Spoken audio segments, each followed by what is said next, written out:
వంటలకు ఇంతకంటే స్వచ్ఛమైన గానుగ నూనె మరెక్కడా దొరకదు. SRV naturals. ఆర్డర్స్ కై స్క్రీన్ పై నెంబర్ కి కాల్ చేయండి. తెలంగాణ ముఖ్యమంత్రి రేవంత్ రెడ్డి తిరుమలలో ఆసక్తికర వ్యాఖ్యలు చేశారు. ఆంధ్రప్రదేశ్ లో ఏర్పడబోయే నూతన ప్రభుత్వ సహకారంతో ఉభయ తెలుగు రాష్ట్రాల అభివృద్ధి సాధించేలా తన వంతు కృషి చేస్తానని రేవంత్ రెడ్డి అన్నారు. ఇవాళ ఉదయం తిరుమల శ్రీవారిని రేవంత్ రెడ్డి కుటుంబ సమేతంగా దర్శించి మొక్కులు తీర్చుకున్నారు.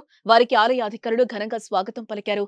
దర్శనం అనంతరం రంగనాయకుల మండపంలో వేద పండితులు ఆశీర్వచనం పలకగా అధికారులు తీర్థ ప్రసాదాలు అందజేసి శేష వసంత సత్కరించారు. శ్రీవారి జ్ఞాపికను అందజేశారు. అలాగే ఆలయం వెలుపల రేవంత్ రెడ్డి మీడియాతో మాట్లాడుతూ త్వరలో ఆంధ్రప్రదేశ్ లో ఏర్పాటు చేయబోతున్న నూతన ప్రభుత్వ సహకారంతో ఉభయ రాష్ట్రాల సమస్యల పరిష్కారానికి ముఖ్యమంత్రితో చర్చిస్తామని అన్నారు.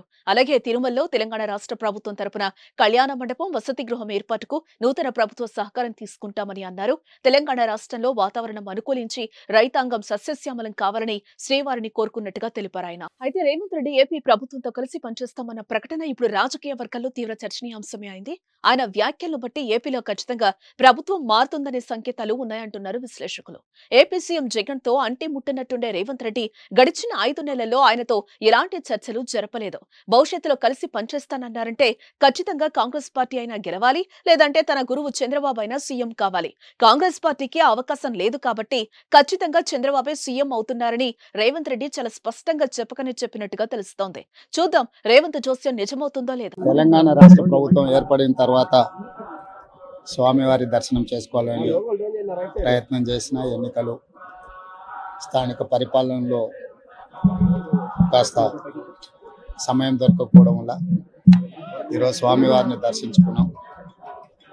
2 రాష్ట్రాల సత్సంబంధాలు కొనసాగాలని, 2 రాష్ట్రాల అభివృద్ధి పదం వైపు నడవాలని, ఆంధ్రప్రదేశ్లో ఏర్పడబోయే ప్రభుత్వం ఆ రాష్ట్ర ముఖ్యమంత్రితో, తెలంగాణ ముఖ్యమంత్రిగా సత్సంబంధాలతో సమస్యలను అన్నిటిని కూడా పరిష్కరించుకొని కలిసికట్టుగా నడిచి 2 రాష్ట్రాలు అభివృద్ధి పదం వైపు నడిపించే విధంగా ఒకరికి ఒకరు సహకరించుకొని ముందుకు వెళ్ళాలని ఆకాంక్షించను.